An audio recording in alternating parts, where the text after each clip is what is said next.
Hey watchers, it's your girl Big Ish and I'm back with another review, baby. Let's get into it. This week we're reviewing The Queen's Gambit, starring, I hope I say her name correctly, Anya Taylor-Joy.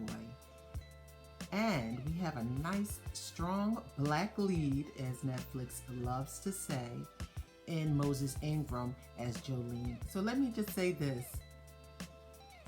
I was told to watch this movie by some reliable friends of mine who really knows what's going on in regards to series, and they're very caught up on everything, and they told me that I was going to love this series. I was reluctant because it was about chess, and I knew that. I saw the previews on Netflix and it didn't seem interesting to me only because it was about chess. Like, how can you make chess exciting? This show does it. It makes chess, the game of chess, yes, the game of chess, exciting. I can't say enough about it. Episode 1, I was roped in. It's well written. It was beautifully filmed. So let me just get into the plot, you guys. Orphaned at 9, prodigious introvert Beth Harmon discovers and masters the game of chess in 1960s. But child stardom comes at a price. So again, she's orphaned. Her mother, I think, committed suicide while she was in the car with her, and she did survive the crash. Her mother had a lot of mental issues. Beth shows up at a orphanage, and they take her in, and the people there are really nice. Of course, it's an adjustment for her because this is her new life. She meets a really good friend named Jolene, and she helps her transition into her new life at the orphanage. While at the orphanage, one of the teachers sent her in the basement, and they're like, go, bang out the erasers like we used to have to do back in the day. I went to Catholic school in elementary, so we had to go outside and bang out the erasers. But she was banging out the erasers in the basement, and there she met the janitor. And the janitor was playing a game of chess, and, she looked at the board and she started studying it in her head, and she walked away. And then one day she asked him, could he teach her how to play? And he said, no, girls don't play chess. And of course, at the time, I think this was really true, that women did not play chess and little girls, of course, did not play chess. Well, anyway, she became like a child prodigy at chess, and she was just a genius at it. And, she memorized all of the moves, she read books, she educated herself, she memorized the game, she read books, and she became one of the best chess players in the world, championship winner. And, she ended up getting adopted by a family, a mother, and she fell in love with the mom, and the mom was great, but she did have a drinking problem, and that introduced her to drugs and alcohol, and that followed her throughout her life. So, how does a movie make chess interesting? The Queen's Gambit does.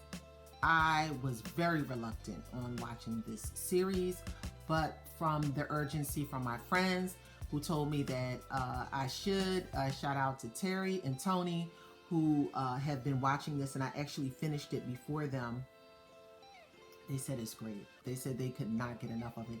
And I turned it on, and let me tell you, I turned it on and I never turned it off. I watched it almost straight through.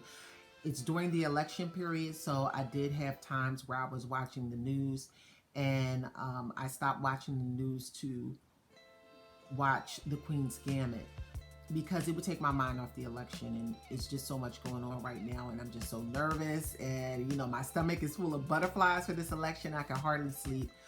But this really took my mind off of it. It's beautifully written. It's beautifully made. I'm not sure if it's a true story or not, but it definitely seems like it could be a true story. It's very true to life. The cinematography in The Queen's Gambit is excellent. The direction is amazing. I mean, so many beautiful lines and so many beautiful shots. The time period is the 1960s, 40s, 50s, and 60s, I believe it spans. It might just be the 50s and 60s. They capture the time period beautiful. They capture Russia beautifully. I don't know how much was actually filmed in Russia, and I don't think much at all, because a lot of the scenes looked like they were taking place maybe in a studio. But the feel was Russia. The feel was the 1960s, 100%. They did that excellent. Their clothes, the time period of the clothing was great. The script in itself was really so strong, super good, because how does one make chess interesting to people who are not interested in chess?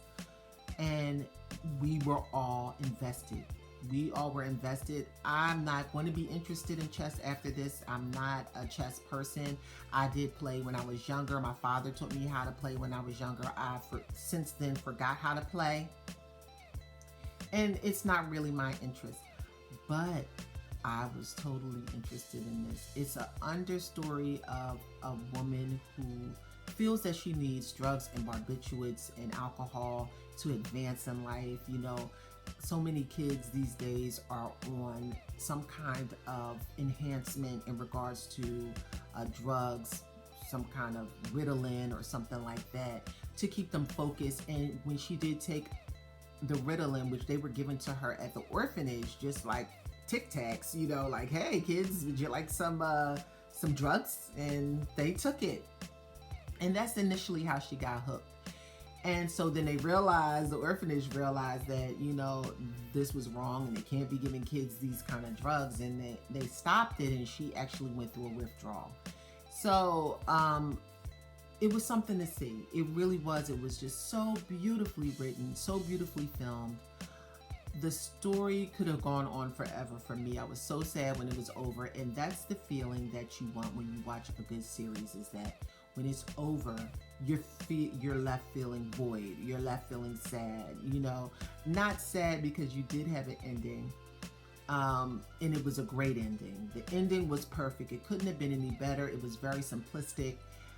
I want you guys to watch it. Just a fantastic film. I'm sure it's going to be nominated for all types of awards. Again, Elizabeth had a friend in the movie, black girl, her name was Jolene, and even she was strong in the end in regards to her character and how they built her character and their friendship. And they did kind of write Elizabeth off as slightly selfish and slightly self-absorbed. And I enjoyed the fact that she evolved from that she stopped using people and she learned how to tap into her inner consciousness and not have to use drugs anymore. That was spectacular for me, that she realized that the power was always inside of her. So it's a cautionary tale. It's a tale for women, for us, go girl, girl power, to show that, you know, we can do anything we want to do. She was fearless in regards to being in a male-dominated, you know, field or a game type of situation. I'm sorry, a male-dominated industry, you know, of sports. And, you know, she would go in and she had no remorse. She wasn't apologetically a woman at all. She went in and she did what she had to do, and she gained the respect of her colleagues, and it was just fantastic to watch. I rooted for her the entire way. I really felt that she was going to crash and burn at one time, but you know, she is just a strong protagonist in this movie, and her acting was just amazing acting from the entire cast. Everybody did their part. I suggest you watch this series. It's on Netflix. It's called The Queen's Gambit. And yes, it's about chess. But guess what? Guess what? You're going to love it. No matter what your race, no matter what your sex, you are going to love this series. Watch it. Let me know what you think. I'll talk to you next time. Thanks for tuning in. I love you guys. Bye.